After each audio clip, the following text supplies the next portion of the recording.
रूहानी राहें धारावाहिक प्रजापिता ब्रह्मा कुमारी ईश्वरी विश्वविद्यालय, जो कि विश्वविख्यात आध्यात्मिक संस्थान है, के साथ संलग्न उन महान विभूतियों की जीवन गाथा है जिनका संपूर्ण जीवन विश्व को बेहतर बनाने की सेवा में समर्पित है। यह धारावाहिक उन महान योगियों की सेवा में जीवन की झांकी है जो कि इस ईश्वरीय विश्वविद्यालय के आधार स्तंभ हैं तथा अपने मन वचन कर्म द्वारा जन जन को विश्व एकता एवं विश्व बंधुत्व का संदेश दे रहे हैं।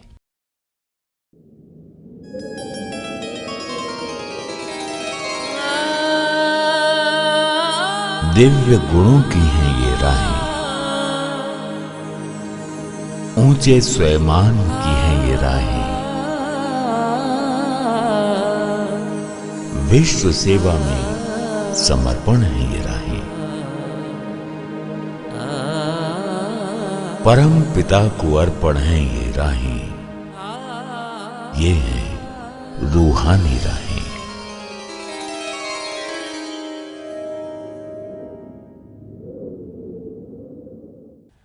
नमस्कार दोस्तों। कहते हैं जो अपना सर्वस्व ईश्वर को अर्पण कर दे उसका जीवन सहज होता है, और जो इस महामंत्र को साकार कर पाता है वो सहज योगी हो जाता है। उसके जीवन में सारे समाधान हो जाते हैं, उसकी मनोवस्था निर्लिप्त समाधि की हो जाती है। और ये कमाल होता है आध्यात्मिक जीवन से। जो कार्य संसार की कोई भी शक्ति से पूरा नहीं होता है वो कार्य प्रभु प्रेम व सच्चे हृदय के सेवा भाव द्वारा होता है। और आज हम मिलाने जा रहे हैं ऐसे ही एक सहज योगी से जो प्रजापिता ब्रह्मा कुमारी ईश्वरीय विश्वविद्यालय के मुख्यालय में अपनी सेवाएं दे रहे हैं, ब्रह्मा कुमार देबू भाई जी। आइए चलते हैं उनके प्रभु प्रेम के जगत में। ब्रह्मा कुमार देबू भाई जी, आपका जन्म गुजरात के वलसाड जिले के एक छोटे से गांव में 1 अप्रैल सन 1953 में हुआ। पढ़ाई पूरी करने के बाद आप हीरों का कारोबार करने के लिए नवसारी आ गए। 3 साल के बाद 1976 में आपको ईश्वरीय विश्वविद्यालय का परिचय मिला, जहां आपको स्नेह, सुख, शांति की अनुभूति हुई। वर्तमान समय आप संस्था के मुख्यालय माउंट आबू के पांडव भवन में अपनी सेवाएं दे रहे हैं। ज्ञान में आने से पहले हम भक्ति में बहुत मानते थे। नवसारी के अंदर एक मंदिर है, आशापुरी माता का मंदिर। हम वहाँ रोज़ शाम को 7 बजे जाते थे और आरती होती थी और वहाँ आरती में हम सम्मिलित होते थे। ऐसे करते करते हम 2-3 साल वहाँ जाते रहे, लेकिन हमको ब्रह्मा कुमारी का सेंटर के बारे में कोई पता नहीं था। एक बार हमने नवसारी के अंदर लक्ष्मण हॉल के अंदर इन्हों का प्रदर्शनी देखा था, फिर भी हम वहाँ इतना इंटरेस्ट नहीं लगा। फिर वही ब्रह्मा कुमारी भाई बहनों ने आशापुरी मंदिर के अंदर एग्जीबिशन रखा। हमने वहाँ जाके देखा, हमको अच्छा लगा और हम बहनों ने मुझे खुद कहा कि आप आइए और कोर्स कीजिए। मैंने इंटरेस्ट लिया थोड़ा और 7 डेज़ का कोर्स किया। और फिर बहनों ने कहा कि आप रोज़ टाइम मिलता है तो आते रहिए, और ऐसे आते जाते रहें। ज्ञान के पहले हमको इतना इंटरेस्ट नहीं था ज्ञान योग के अंदर, लेकिन हमको इतना थोड़ा ज्ञान के पहले थोड़ा उदासी मन में थी, निराशा थी। लेकिन ज्ञान में आने के बाद हमारे मन में खुशी, आनंद, प्रेम सब कुछ प्राप्त हो गया। 1977 में आप पहली बार मुख्यालय माउंट आबू आए और उसके बाद लगातार सेवार्थ मधुबन आते रहे। 1981 में दादी प्रकाशमणि जी के संकल्प से मधुबन में पूर्ण रूप से समर्पित हो गए। पांडव भवन में आप भंडारे की सेवाओं के लिए मुख्य निमित्त हैं। आप पांडव भवन में रहने वाले एवं दर्शनार्थ आने वाले भाई बहनों के भोजन बनाने व खिलाने की व्यवस्था का सुनियोजित प्रबंधन करते हैं।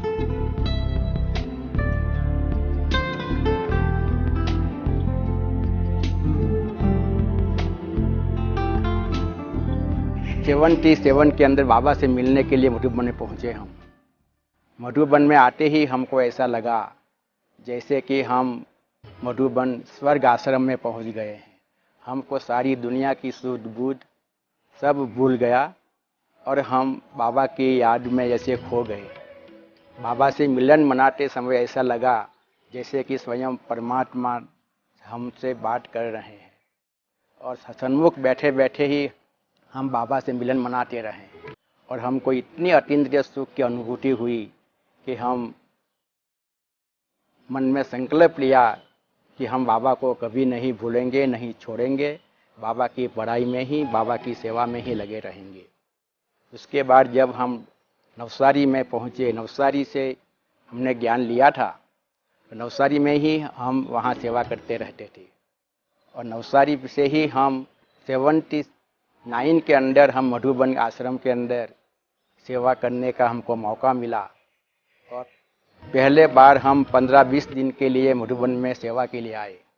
सेवा करते करते हमको मन में संकल्प चला कि अब हमारा जीवन मधुबन सेवा स्थान पे ही होना चाहिए और 2-3 बार हम मधुबन आश्रम में सेवा के लिए आते रहे और उसके बाद 81 के अंदर बाबा ने हमको सेवा करने का मधुबन में चांस दिया। दादी जी ने स्वयं सूरज भाई और भोली दादी से कहलवाया कि ये देव सरेंदर क्यों नहीं होता। तब हमने संकल्प लिया कि बाबा के यज्ञ में हमको समर्पण होना है। दादी की संकल्प के अनुसार हम बाबा के यज्ञ में 81 में समर्पित हुए और आज तक हम मधुबन में ही किचन के अंदर बाबा ने निमित्त बनाकर हमको सेवा में रखा है और उसी अनुसार ही हम सेवा में तत्पर रहते हैं। आप प्रभु स्मृति में भोजन बनाते हैं और आपके दिल में यही शुभ भावना रहती है कि जो भी इस ब्रह्मा भोजन को स्वीकार करे उसकी मनसा निर्मल व शुद्ध हो और वह संतुष्ट होकर जाए। आप तीनों समय के भोजन का पहले भगवान को भोग लगाते हैं जिससे भोजन शुद्ध, शक्तिशाली और स्वादिष्ट बन जाता है। यह अनुभव हर एक खाने वाले भाई बहन करते हैं। मेरे डिपार्टमेंट के अंदर हम लोग भोजन बनाते हैं। उसके अंदर जो भी पार्टियां आती है, Madhuban global hospital, Chris park, museum और लेबर्स सब मिलकर कम से कम 1000 लोगों का भोजन आज बनता है। तीनों टाइम बनता है भोजन, नाश्ता, भोजन और शाम का डिनर, तीनों टाइम बनता है। और जब शांतिवन से जो भी पार्टियां या योग शिविर वाले या जो भी कॉन्फ्रेंस वाले यहाँ घूमने के लिए आते हैं, उन्हों का भोजन भी यहाँ ही पांडव भवन में दिन में होता है। वो भी यहाँ ही हम लोग बनाते हैं और उन सबको खिलाने का हमको सौभाग्य प्राप्त होता है। जब हम भोजन शुरू करते हैं तो पहले हम स्वयं मन के अंदर संकल्प लेते हैं कि जो भी हम सेवा कर रहे हैं ये सब शिव बाबा के यज्ञ की सेवा है। हम शिव बाबा के ब्रह्मावर्ष या जो भी आने वाले गेस्ट से उनके लिए हम भोजन बना रहे हैं, शिव बाबा के लिए भोजन बना रहे हैं। जो भी हम भोजन बनाते हैं वो बाबा की याद में, शिव बाबा की याद में शुभ संकल्प करके बनाते हैं, जिससे कि बाबा की याद से बना हुआ भोजन हर एक के मन के अंदर शुभ भावना, शुभ कामना प्रदान करता है। और हम ऐसी सोचते हैं कि हर एक मनुष्य आत्मा का मन एकदम निर्मल और पवित्र बने और उनका जीवन भी ऐसे ऊंचे बने और आगे बढ़ते रहें, ऐसी हमारी शुभ भावना, शुभ कामना सदा रहती ही है। और जो भी हम भोजन बनाते हैं उनका भोग हम शिव बाबा को लगवाते हैं। जो बहन निमित्त है वो आकर भोजन ले जाती है और बाबा को भोग ऑफर करती है। उसके बाद वो भोग आकर सबके पेट में जावे, ऐसे करके वो भोग सब पतीले को अंदर अर्पण करके सबको भोजन खिलाते हैं।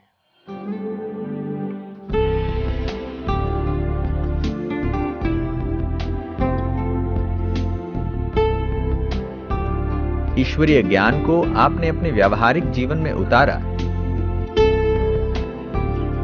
जिससे आपके जीवन में सकारात्मकता का संचार हुआ। और जीवन खुशनुमा और आनंदमय बन गया। आपका प्रभु प्रेम व सेवा भाव से संपन्न जीवन सदा आपको व आपके संपर्क में आने वालों को भरपूरता का अनुभव कराता है। वैसे ज्ञान में आने के बाद हमारा जीवन एकदम परिवर्तन हो गया। पहले जो बहुत आदतें थी वो भी सब छूट गई और हम एकदम निश्चिंत लाइफ जीने के लगे। ऐसे करते करते हम नवसारी में ही 4 साल व्यतीत किए और बाद में हम यहाँ पहुँचे। मधुबन में आने के बाद हमको ऐसी कोई परीक्षा से नहीं आई, फिर भी स्वभाव संस्कार आपस में टकराव थोड़ा बहुत होता रहता है, फिर भी हम बाबा को मुरली के द्वारा उसका समाधान देते रहें। बाबा ने कहा है कि हर एक आत्मा का पाठ स्वभाव संस्कार अपना अपना है, हर एक का ड्रामा अपना है। इसी प्रकार हम ज्ञान को अप्लाई करते हैं और उस परिस्थिति को हम पार करने में सफल होते हैं। ज्ञान में आने के बाद हमें सहनशीलता, सबके साथ एक रस रहने का, व्यवहार करने का, सबके साथ मिलजुल के सेवा करने का संस्कार हमारे मन में बढ़ता गया और हम हर एक के प्रति शुभ भावना शुभ कामना रखते हुए आगे बढ़ते रहे।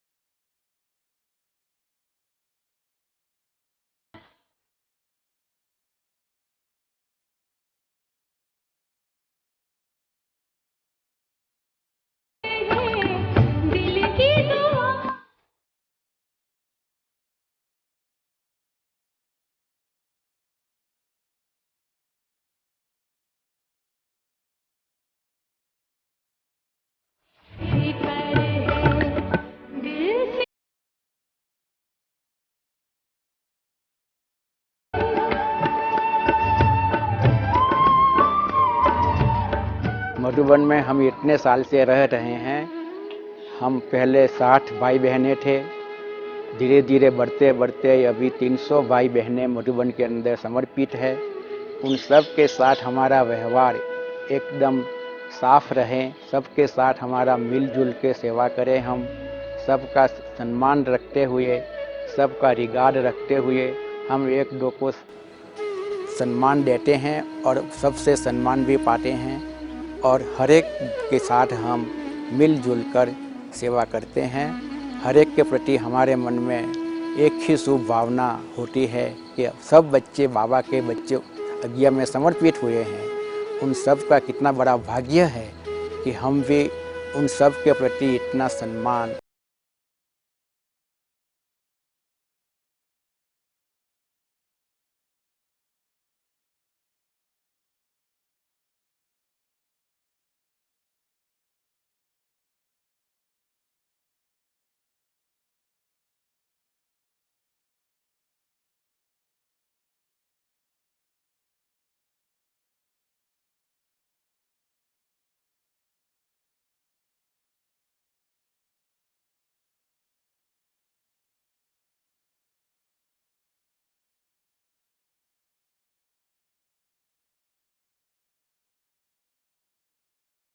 तान है, यही मन में हमारे रहता है। ये शरीर जो है सिर्फ एक निमित्त मात्र सेवा के लिए है।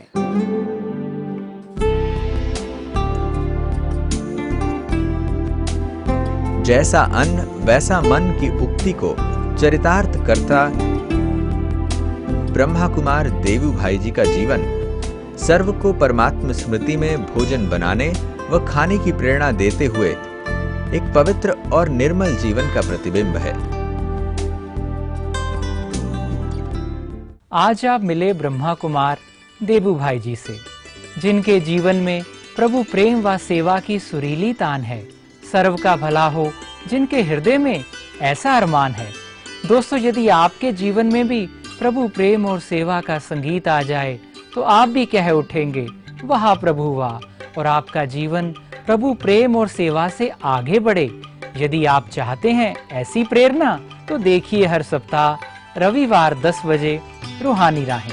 ओम शांति, नमस्कार।